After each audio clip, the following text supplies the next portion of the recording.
मैं कांग्रेस से कुछ कहना चाहूँगा। अमेरिका में राहुल ने कहा मोदी जी बैक मिरर में देखकर गाड़ी चला रहे हैं, यानी अपनी नाकामियों को कांग्रेस की बता रहे हैं।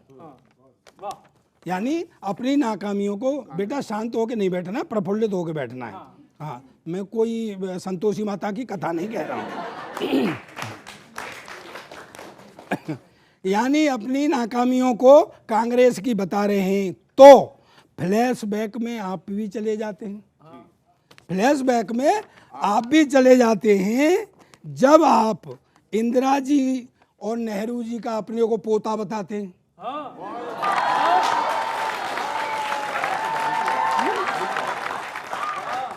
यदि आप ये कहें कि राहुल नेहरू जी और इंदिरा जी की परंपरा है, तो भाजपाई भी तो यही कह रहे हैं कि ये सब उन्हीं का किया धरा है।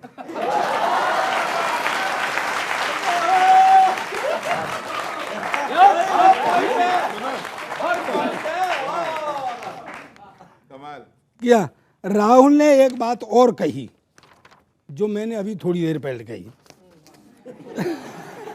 राहुल ने एक बात और कही कि ये ब्रह्मांड कैसे बना, मोदी जी ये बात भगवान को समझा सकते हैं, लेकिन देश की बातें बाहर नहीं करते। ये बात राहुल को भगवान भी नहीं समझा सकते।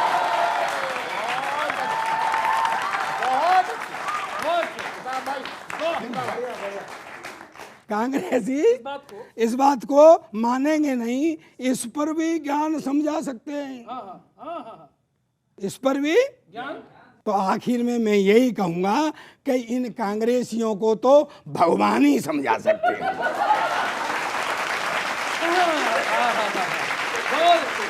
मैं आपके माध्यम से राहुल जी तक कुछ पंक्तियां पहुंचाना चाहता हूं, उम्मीद है कि आप जरूर पहुंचाएंगे। ये सच है भैया जी हरदम गलत फहमी में रहते हैं, आप समझिए। और आप ना थोड़ा हंसिए भी, आप बिल्कुल ऐसी हैं जैसे कांग्रेस मुरझाई हुई है, तो थोड़ा खिलिएगा इसको।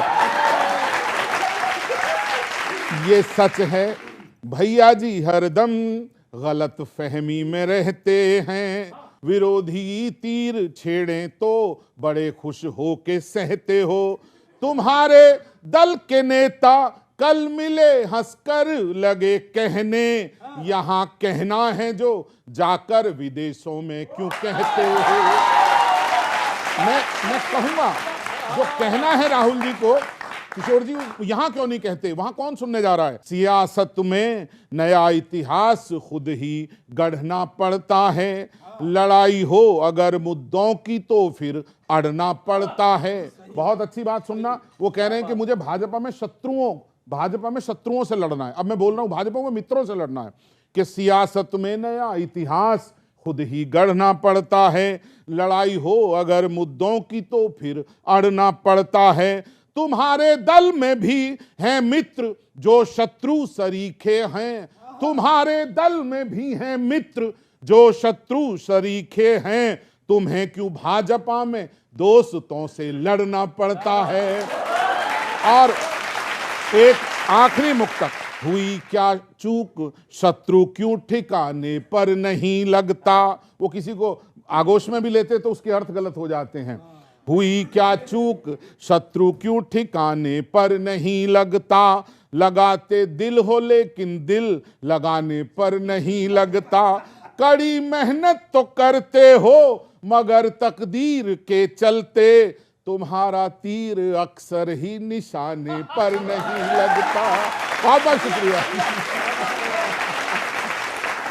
जी। राहुल जी ने ठीक कहा कि नफरत के बाजार में मोहब्बत की दुकान, जी, और वही होने वाला है भारत में। जिस तरह से भाजपाइयों ने 9 साल में भारत देश को कितना पीछे कर दिया है, उसके लिए अभी हमें मोहब्बत की रिक्वायरमेंट है। आप कहते हैं राहुल जी विदेश में बोलते हैं, याद है प्रधानमंत्री ने क्या बोला था, 2014 से पहले जो पैदा हुए थे भारत में उनको शर्म आती थी पैदा होने में। बच्चों, ये हमारे प्रधानमंत्री के बोल थे विदेशों में जाके। कम से कम इतना तो देखिए कि इस देश में क्या तरक्की हुई, कहाँ तक इस देश को हमने पहुँचाया, इन देश की वासियों ने पहुँचाया। और प्रधानमंत्री, हम सबके प्रधानमंत्री, क्या इस तरह से देश का नाम नीचा करेंगे? क्या उनको सबक नहीं सीखना चाहिए? क्या उनको नहीं मान सम्मान देश का रखना चाहिए? सर, जी ऐसा है, कितना प्यार बरसा रहे थे प्यार करने वाले राहुल जी, विदेश में जाकर हम सब ने देख लिया, सुन लिया। अब इसका प्रमाण हमको देने की ज़रूरत नहीं। और अगर आप 2014 से पहले की बात करते हो, भाई हम सबको मालूम है हमारे पासपोर्ट की तब क्या वैल्यू थी, आज क्या वैल्यू है। और आँख बंद करके अगर आपको आँख मूंद के बिल्ली बन के बैठ के जीना है, all the best to you.